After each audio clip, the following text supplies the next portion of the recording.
I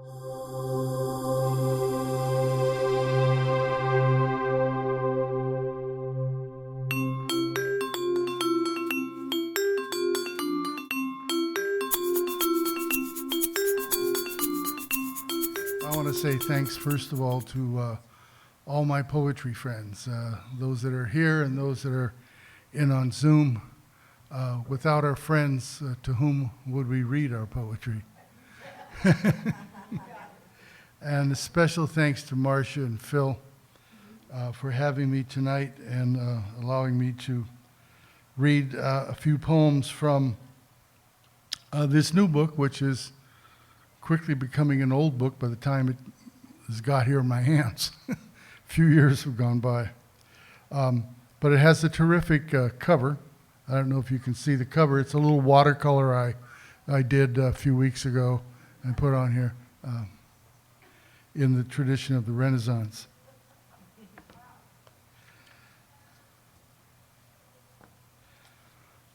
I'd like to begin with a short poem.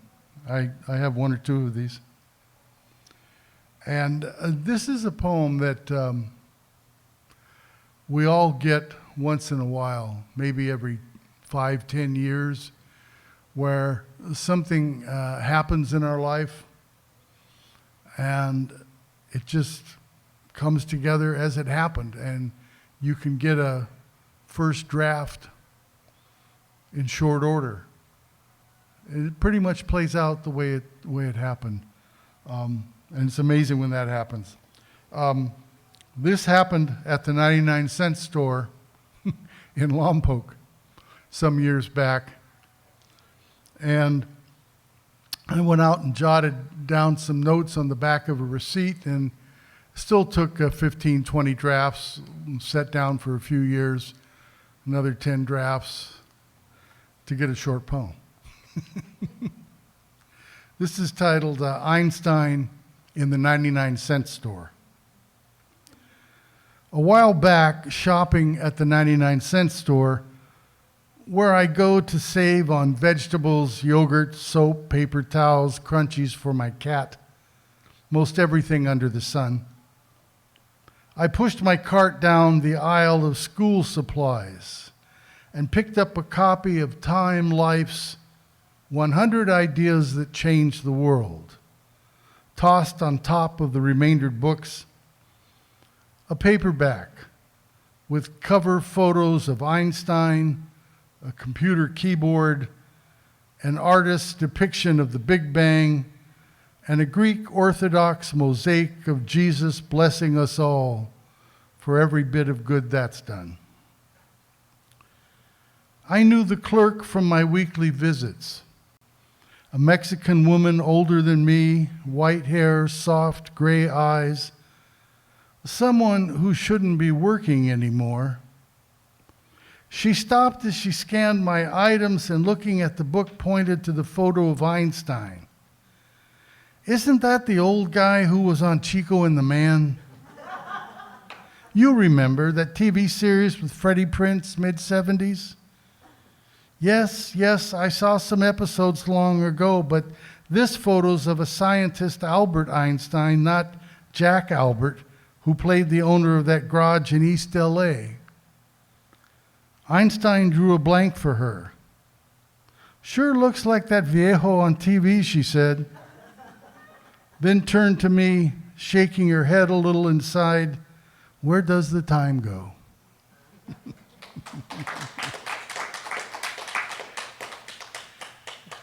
And very, very little of that, if any, is made up. That was just an amazing thing. Now I'm going to read a poem that is of a length which Phil doesn't want anyone to read on open mic. But this is one of my favorite poems in the book. It's a rant about work. And the two major jobs I had most of my life were grocery and academia. The one just barely a step up from the other. This is called Gravity, Waves, and Work. You'll remember gravity waves predicted by Einstein about 100 years ago. And about a year and a half ago, they finally detected them as they rolled through here. Has a couple epigraphs, one from one of my favorite poets, Nobel laureate Wisława Szymborska. Someone, broom in hand, still remembers how it was. And of course, Phil Levine, you know what work is. I can just about recall the last time I clipped on a tie thinking I was getting somewhere at $2.50 an hour. But today, alongside the Herman's Gulls loitering in their old gray coats, I'm not late for anything.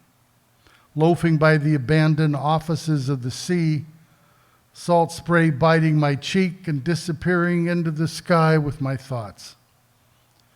My white wash-and-wear shirt whipping in the wind. If there's still something owed, a balance in some account, I can't imagine what it could be, let alone give a good rat's ass. There's nothing left they can do to me now.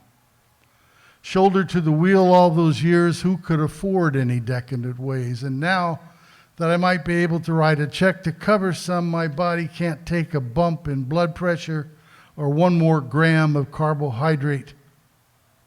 I could care less if I get a bad name with the Junior Chamber of Commerce, shiftless as I am all afternoon, barely distinguishable from the homeless who can hardly help themselves, let alone the regular crew of blackbirds bivouacked by the bins amid sandwich wrappers, coffee cups, and a stale kingdom of crumbs.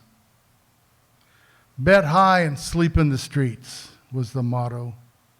Particularly at the big hotel conferences, awash in elbow patches and flashy neckties, lost among a few hundred haircuts, where no one gave a damn if I'd taken my share of academic knocks, if the soles of my wingtips were just about worn through. Ironically, they were Florsheim Imperials and sported that old school overlay of tiny holes on the toes and sides, reminding me of stars. Or, more to the point, that a lot had gone missing. There was nothing to do but chalk it up to experience and descend on the elevator with my book bag next to the rest of the Tweedy scholars and suckers headed for the no-host bar, expecting returns in proportion to the time put in. I got my start mopping floors, unloading trucks, and ended up on my knees stocking shelves with green beans, peas, soup, deviled ham, anything in a can that turned a profit as Percy Faith and his syrupy string section wafted from the Muzak, supporting the Better Business Bureau's subliminal messaging, guaranteeing contented shoppers down the buffed linoleum aisles. And Jesus, Charlie Cantello still chases me down Milpa Street in my dreams, yelling that I'm late for my shift and didn't I check the schedule? The best days, I slept in my van, woke to nothing but the original theme music of the sea, tumbling in from the Mesozoic era, waxed my longboard and called in sick from the payphone at the liquor store before hitting the surf and praising that pause in creation where the glass green lip of a wave sang back the spindrift blessings of salt. I check in regularly now on this bench. The price is right, the hours are good, and later I'll walk the park wearing out the waffle tread of my old Nikes, getting in my miles before I'm stuttering along on a Zimmer. The paper says Einstein predicted gravity waves 100 years ago this week, the grand mathematical quotient of the unified field, a bit beyond my vantage point here on the cliff. Even though it was just the other day that physicists finally located the waves rolling through the neighborhood, and that's what you have to call staying on the job. Will they help with deductibles, a cost of living adjustment to Social Security? I doubt they'll contribute a nanosecond to life extension. So I might as well sit here picking the pockets of a passing cloud or two that don't notice me in the shadows of the palms, gray as the water leaking from the sprinklers. I'm admiring the spendthrift light scattering across the Pacific, advancing over the western edge of space, where I finally might be fulfilled.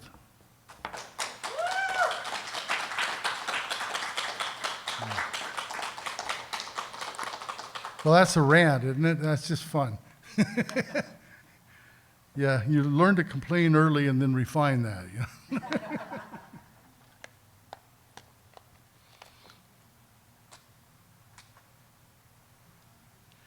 Here's a poem to one of my compadres from Fresno, Luis Omar Salinas, a really rare and amazing mercurial talent. I was Omar's secretary and editor for many, many years. This is called To Luis Omar Salinas in Oblivion. It has an epigraph from the great poet César Vallejo. Tú eres tal vez mi corazón gitano que vega en el azul yolando versos. You are perhaps my gypsy heart, and go through the blue crying verses. We bet high and slept in the streets. Sure the sky was holding something back. Drove late down Wishan to the market you christened filthy foods. Finished with the iron ore of despair. We had a fistful of ones to buy chicharrones and a cheap 12-pack of beer to keep us company under the bare arms of the apricot, where we found fault in the heavens, 2 bits left to toss into the bucket of fate. With our compadre's collie dog, we howled at a moon rising from the black gullet of space, put on our souls, buttoned our coats, and as your metaphors flared like meteors across the forehead of the night, we took turns transcribing them with the ballpoint by the light of twigs burning in the grill. Text, subtext, ash, salt of a life streaming away. Amigo, now I have a savings account that won't save me from anything.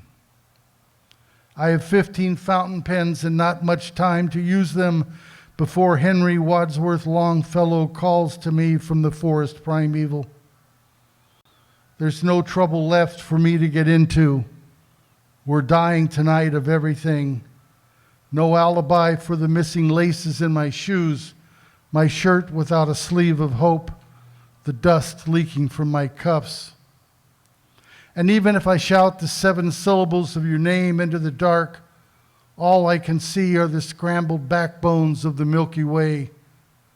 I might as well go on down the sidewalk wondering where, if anywhere, we're headed, as it becomes clear that nothing's written in the stars.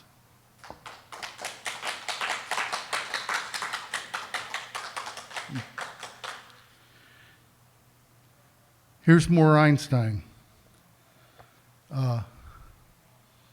Big hero of mine.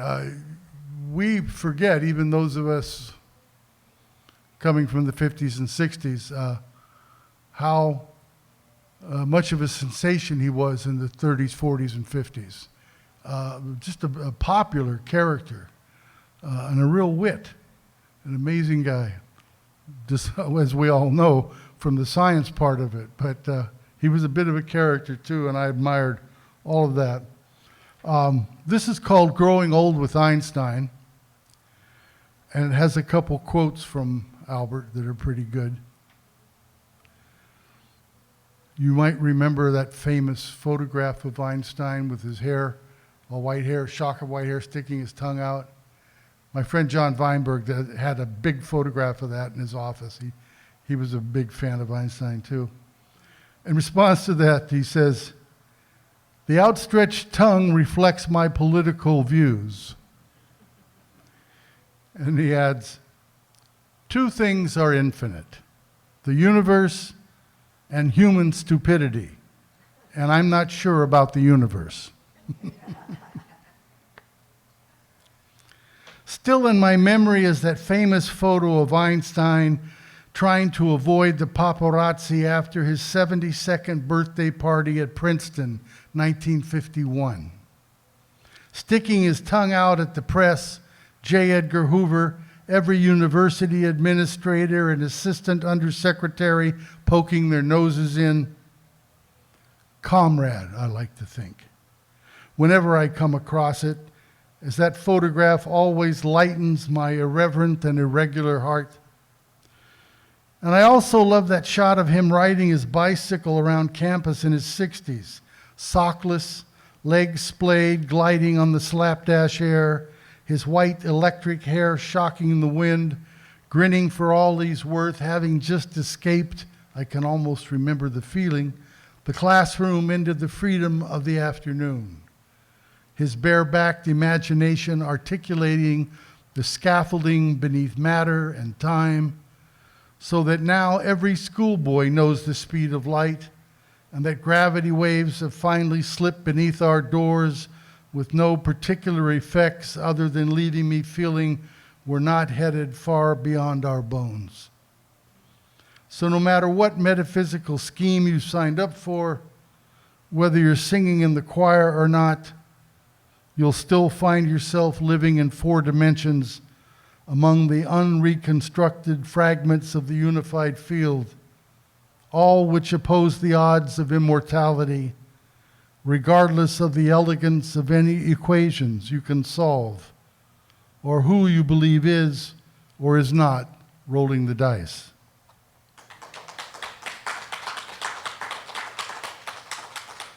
That last line I always hope is familiar to people. Einstein's often misquoted in that, but he says, the misquote says, "I don't believe God plays dice with the universe."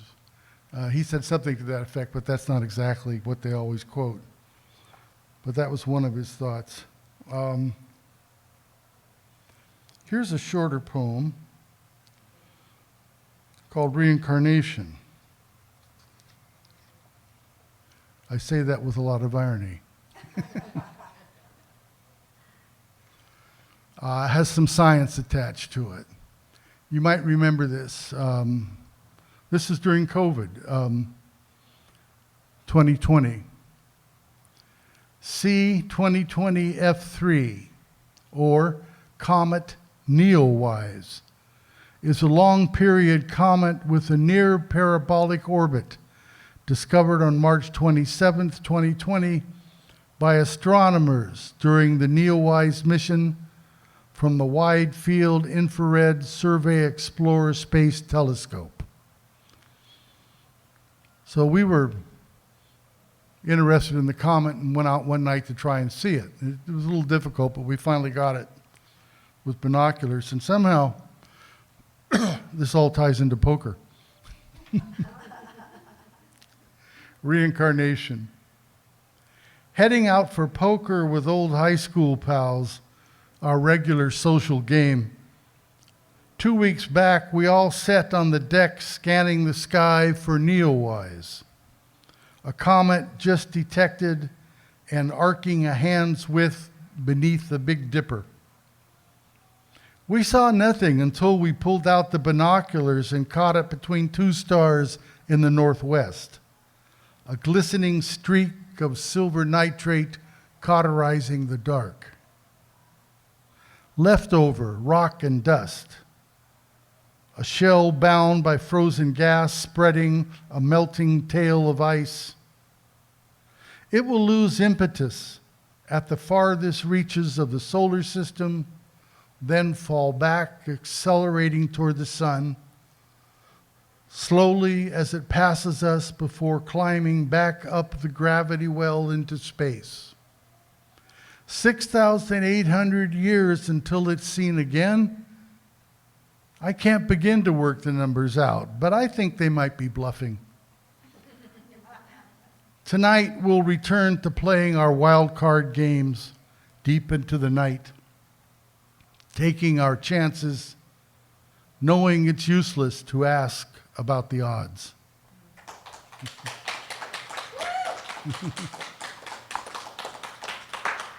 Okay, I have two more. This next one's not very long either for me. What are you laughing for, Phil? This is called In Common, and I was very fortunate. Well, hell, no, I was overdue. I got my first sabbatical after 20 years of work in academia, and I had to break a few legs to even manage that. They gave you less than half pay for a full year. You could have full pay for a semester, but after all the time I had put in back there at East Jesus State in Pennsylvania, I needed the year off. So we went to Minorca. My wife had a Brit friend who had a small flat that we could rent for $300 a month. I wanted to come to Santa Barbara, but we couldn't afford a one-bedroom apartment in Santa Barbara, which is my home. But this was wonderful. This is, if you know the Balearic Islands, off of Barcelona, Majorca, which is the big island where Rafael Nadal's from. You can go to his tennis camp this summer. Cathedral, yachts, all that. Minorca's the smaller island, much more modest, but a wonderful place and a great place to get away. I was the only American on the island. A few Brits and most of the people speaking Catalan. So,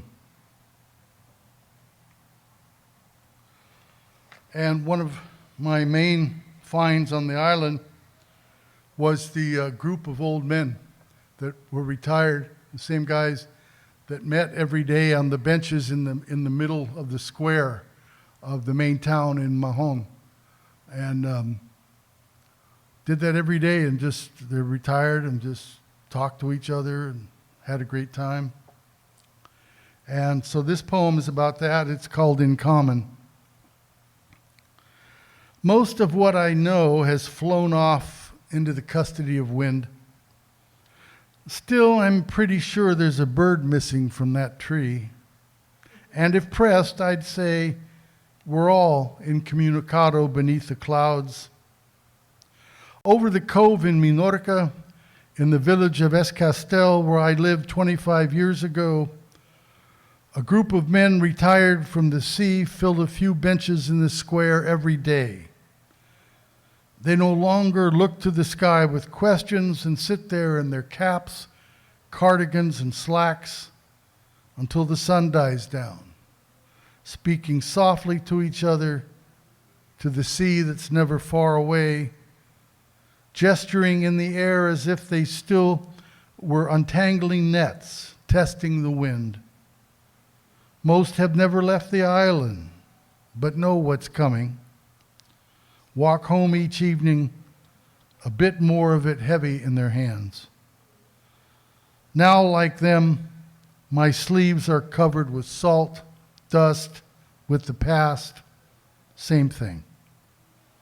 I might as well lie down on the shore among the broken armor of crabs and clams, though I'd hoped I might one day gloss the phrasing of palm leaves, reason as well as the dune grass against an onshore breeze. Instead, I take a little wine, content to shine a while beside the spindrift and backwash of waves, a melody in the orange trees carrying a little hope into another day. Like those men, I sit here in my white sun-bleached shirt, flag of the only country there is left.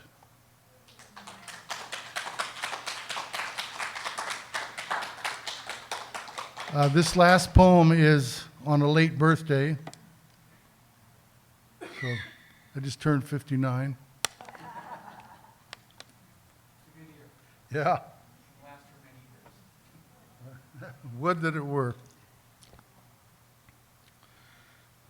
It begins with a line from Cesar Vallejo, who's one of my poetic heroes. It's set in Santa Barbara. If you know the breakwater there, the yacht club where most of you keep your boats. Yeah.